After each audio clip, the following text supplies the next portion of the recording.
O Livro dos Médiuns. Segunda parte. Capítulo 25.5.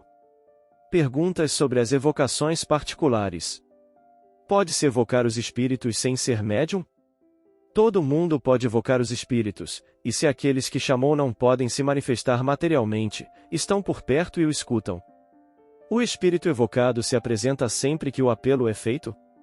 Isso depende das condições nas quais ele se encontra, porque há circunstâncias em que ele não pode.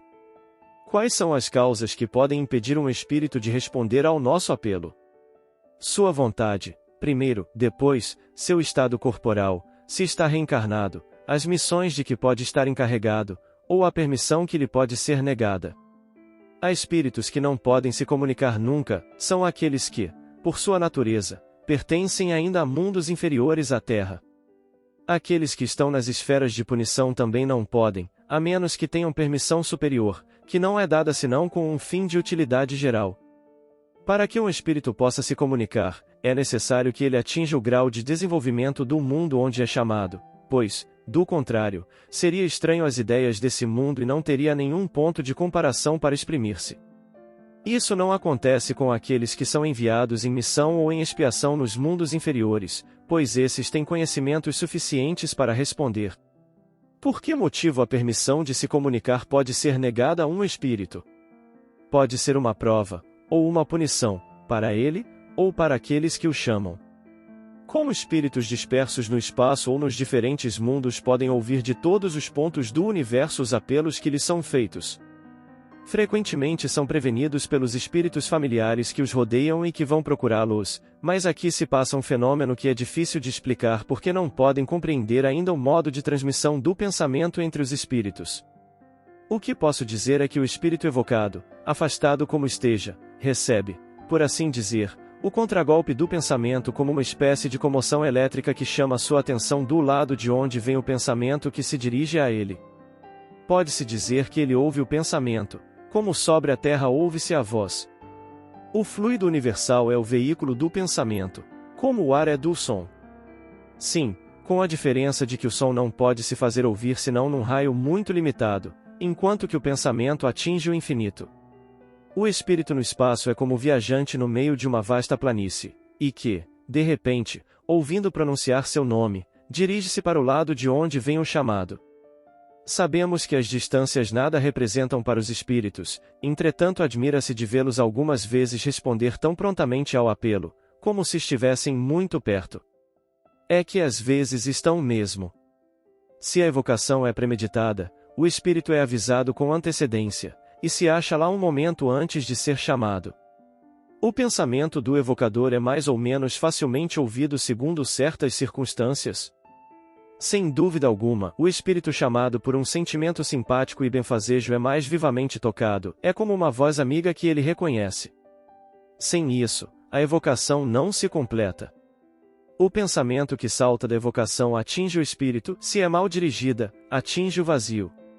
Isso também acontece com os homens, se aquele que os chama lhe é indiferente ou antipático, eles podem ouvir, mas não atendem. O espírito evocado vem voluntariamente ou é constrangido a isso? Ele obedece à vontade de Deus, quer dizer, à lei geral que rege o universo, portanto, constrangimento não é a palavra, porque ele julga se é útil vir e aí está seu livre-arbítrio. O espírito superior vem sempre quando é chamado para um fim útil, não se recusa a responder, senão num meio de pessoas pouco sérias e que levam o assunto em brincadeira. O espírito evocado pode se recusar a vir a um chamado que lhe é feito? Perfeitamente. Onde estaria seu livre-arbítrio sem isso? Acreditam que todos os seres do universo estejam às suas ordens? O Senhor mesmo, se crê obrigado a responder a todos que pronunciam seu nome? Quando digo que ele pode se recusar, entendo sobre o chamado do evocador, porque um espírito inferior pode ser constrangido a vir por um espírito superior. Há um meio de obrigar um espírito a vir contra a sua vontade? Nenhum, se esse espírito é seu igual ou seu superior em moralidade. Disse em moralidade, e não em inteligência, porque não tem sobre ele nenhuma autoridade, se é seu inferior, pode se é para o bem dele, porque então, outros espíritos o ajudarão. Ver item no 279. Há inconveniente em evocar espíritos inferiores e pode-se temer que, chamando-os, dominem o evocador? Eles só dominam aqueles que se deixam dominar. Aquele que é assistido por bons espíritos nada tem a temer, impõe-se aos espíritos inferiores, estes não se impõem ao evocador. Quando os médios estão sozinhos, principalmente os que estão começando, devem se abster dessas espécies de evocações. Ver item no 278.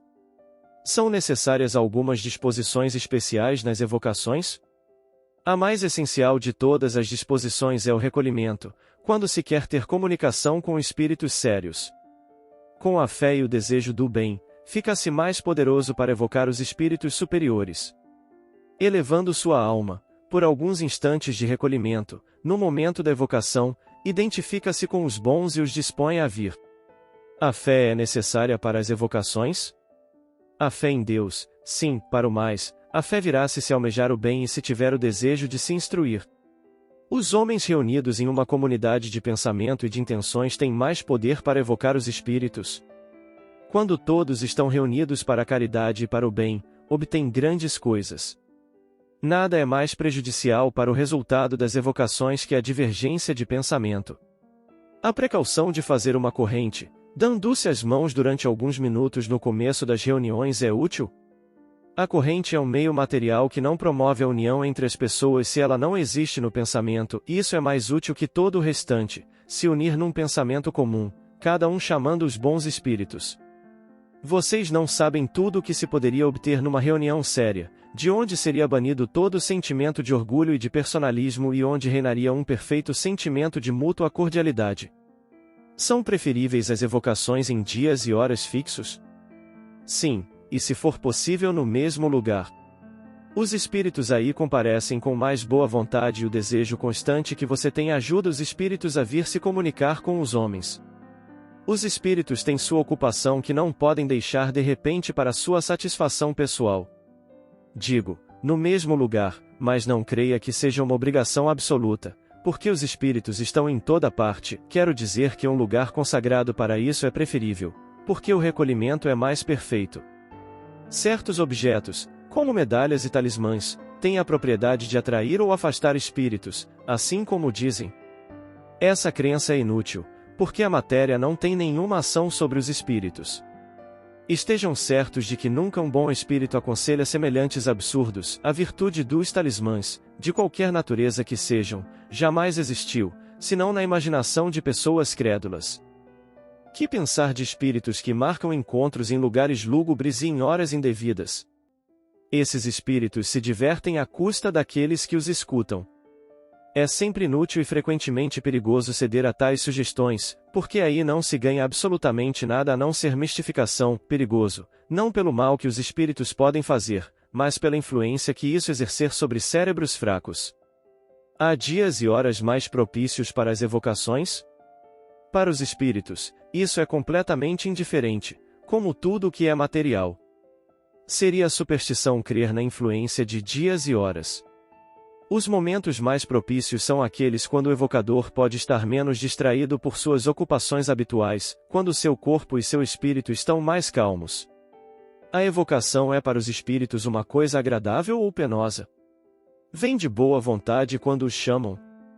Isso depende de seu caráter e do motivo que os fez chamar. Quando a finalidade é louvável e quando o meio é simpático, é para eles uma coisa agradável e mesmo atraente, os espíritos ficam sempre felizes com a afeição que lhes testemunham. Há os que sentem felicidade em se comunicar com os homens e que sofrem com o abandono em que os deixam. Mas, como já disse, isso depende de seu caráter. Entre os espíritos há também misantropos que não gostam de ser perturbados e cujas respostas indicam seu mau humor, sobretudo quando são chamados por pessoas indiferentes às quais não se interessam. Um espírito não tem nenhum motivo para vir a um apelo de um desconhecido que lhe é indiferente, que é quase sempre movido pela curiosidade.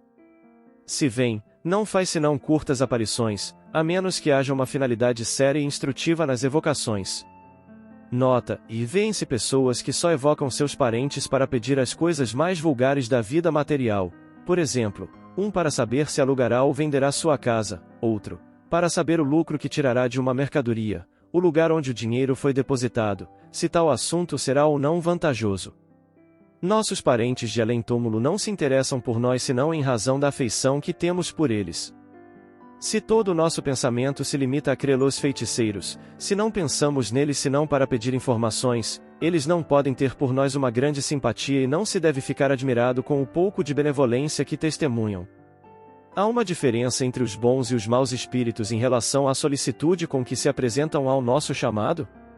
Há uma muito grande. Os maus só vêm de boa vontade quando esperam dominar e fazer vítimas, mas experimentam uma viva contrariedade, quando são forçados a vir para confessar suas faltas, e pedem para ir embora, como um escolar que se chama para uma repreensão.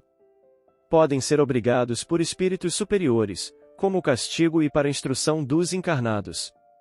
A evocação é penosa para os bons, quando são chamados inutilmente por futilidades, então não vêm ou se retiram. Pode-se dizer que, em princípio, os espíritos, quaisquer que sejam, não gostam, como você, de servir de distração para os curiosos. Frequentemente, as pessoas não têm outra finalidade ao evocar um espírito que ver o que ele dirá, ou de interrogá-lo sobre particularidades de sua vida que não lhe interessa fazer conhecer. Não há nenhum motivo para que lhe faça confidências. Acredita que ele vá se colocar no banco dos réus para lhe agradar? Desengane-se. O que ele não faria em vida, não fará em espírito. Nota, e a experiência prova que a evocação é sempre agradável aos espíritos. Quando é feita com finalidade séria e útil, os bons vêm com prazer nos instruir, aqueles que conhecemos ficam satisfeitos com nossa lembrança. Os levianos gostam de ser chamados por pessoas frívolas porque elas lhes fornecem ocasião de se divertirem à sua custa, não ficam à vontade com as pessoas sérias. Para se manifestarem, os espíritos têm sempre necessidade de serem evocados. Não, às vezes se apresentam sem serem chamados, e isso prova que vem de boa vontade. Quando um espírito se apresenta por si mesmo, tem-se mais certeza de sua identidade. De maneira nenhuma, os espíritos zombeteiros empregam às vezes esse meio para melhor enganar. Quando se invoca pelo pensamento o espírito de uma pessoa, esse espírito vem a nós, mesmo que não haja manifestação por escrito ou de outra maneira. A escrita é um meio para o espírito atestar sua presença, mas é o pensamento que o atrai e não o ato de escrever. Quando um espírito inferior se manifesta, pode-se obrigá-lo a se retirar. Sim, não ó ouvindo. Mas, como querem que se retire, quando há pessoas que se divertem com suas asneiras? Os espíritos inferiores se ligam àqueles que os ouvem com complacência, como os homens tolos. A evocação feita em nome de Deus é uma garantia contra a intromissão dos maus? O nome de Deus não é um freio para todos os espíritos perversos, mas retém muitos deles. Por esse meio se afastam alguns, e afastarão mais ainda, se for feito do fundo do coração e não como uma fórmula banal. Poderíamos evocar nominativamente muitos espíritos de uma só vez? Não há nisso nenhuma dificuldade, e se tivesse 3 ou 4 mãos para escrever, 3 ou 4 espíritos responderiam ao mesmo tempo, o que acontece quando há muitos médiuns. Quando muitos espíritos são evocados ao mesmo tempo e que há um só médium, qual é o que responde? Um deles responde por todos, exprime o pensamento coletivo. O mesmo espírito poderia se comunicar de uma só vez, na mesma sessão, por 2 médiuns diferentes? Tão facilmente como há homens que ditam muitas cartas de uma só vez. Nota, e vimos um espírito responder por 2 médiuns questões que lhe dirigiam. Há um em inglês, a outro em francês, e as respostas eram idênticas pelo sentido, algumas eram tradução literal uma da outra. 2 espíritos evocados simultaneamente por 2 médiuns podem estabelecer entre eles uma conversação. Esse modo de comunicação, não sendo necessário para eles, pois leem reciprocamente seus pensamentos, fazem isso para nossa instrução. Se são espíritos inferiores, como ainda estão imbuídos de paixões terrestres e ideias corporais, pode acontecer de brigar e dizerem palavrões, de reprovar mutuamente seus erros, e mesmo de lançar os lápis, cestas, pranchetas etc., um contra o outro. O espírito evocado ao mesmo tempo em diversos lugares pode responder simultaneamente às questões que lhe são dirigidas? Sim, se é um espírito elevado. Nesse caso, o espírito se divide ou tem o dom da ubiquidade? O Sol é um, entretanto, irradia por todos os lados, levando longe seus raios sem se subdividir. O mesmo acontece com os espíritos. O pensamento dele é como uma estrela que projeta ao longe sua claridade e pode ser percebida de todos os pontos do horizonte. Mais o espírito é puro, mais seu pensamento irradia como a luz. Os espíritos inferiores são muito materiais, não podem responder senão a uma única pessoa por vez e não podem vir se são chamados alhures.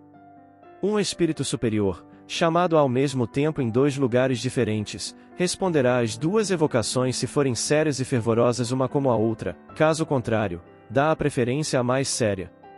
Nota, e assim é com um homem que, sem mudar de lugar, pode transmitir seu pensamento por sinais vistos de diferentes lados. Em uma sessão da Sociedade Parisiense de Estudos Espíritas, em que a questão da ubiquidade havia sido discutida, um espírito ditou espontaneamente a comunicação seguinte: perguntaram esta noite qual era a hierarquia dos espíritos para a ubiquidade. Comparem-nos a um balão que se eleva pouco a pouco no ar. Quando está junto à Terra, um círculo muito pequeno pode percebê-lo, à medida que se eleva o círculo se alarga e, quando chega a certa altura, ele aparece para um número infinito de pessoas. Assim somos nós, de um mau espírito, que está ainda ligado à terra, permanece num círculo restrito no meio daqueles que o veem.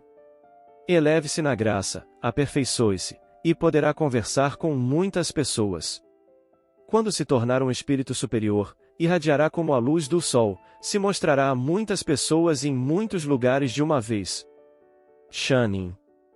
Podem-se evocar os puros espíritos, aqueles que terminaram a série de suas encarnações? Sim, muito raramente, eles não se comunicam senão aos corações puros e sinceros, e não aos orgulhosos e egoístas. Assim é necessário desconfiar de espíritos inferiores que tomam essa qualidade para se dar mais importância. Como se explica que o espírito de homens ilustres venha tão fácil e familiarmente ao apelo de homens mais obscuros? Os homens julgam os espíritos por si mesmos. Isso é um erro. Depois da morte do corpo, as posições terrenas não existem mais. Não há mais distinção entre eles senão pela bondade, e os que são bons vão por toda parte onde haja bem a fazer. Quanto tempo depois da morte pode-se evocar um espírito? Pode-se fazê-lo no instante mesmo da morte, mas, como nesse momento o espírito está ainda perturbado, só responde imperfeitamente. Nota, e a duração da perturbação é muito variada, não se pode marcar um prazo para a evocação. É raro que depois de 8 dias o espírito não se reconheça o suficiente para poder responder. Ele o pode, algumas vezes, responder 2 ou 3 dias após a morte. Em todo caso, pode-se tentar com prudência. A evocação, no momento da morte, é mais penosa que mais tarde? Algumas vezes. É como se fosse arrancado do meio de um sono profundo. Entretanto, há uns que não ficam nem um pouco contrariados, e mesmo os ajuda a sair da perturbação. Como o espírito de uma criança, morta na infância, pode responder com conhecimento de causa, se quando viva não tinha ainda consciência de si própria. A alma da criança é um espírito ainda envolto nos véus da matéria, mas, livre da matéria, goza de suas faculdades de espírito, porque os espíritos não têm idade, o que prova que o espírito da criança já viveu. Entretanto, até que seja completamente desligado, pode conservar em sua linguagem alguns traços do caráter da infância. Nota, e a influência corporal que se faz sentir mais ou menos tempo sobre o espírito da criança se faz igualmente sobre o espírito daqueles que morreram em estado de loucura. O espírito, por si mesmo, não é louco, mas sabe-se que certos espíritos creem ser deste mundo durante algum tempo ainda. Não é de se admirar que o espírito do louco ainda se ressinta dos entraves que, durante a vida, se opõem à sua livre manifestação, até que esteja completamente desligado. Esse efeito varia segundo as causas da loucura, porque há loucos que recobram toda a lucidez de suas ideias imediatamente após sua morte.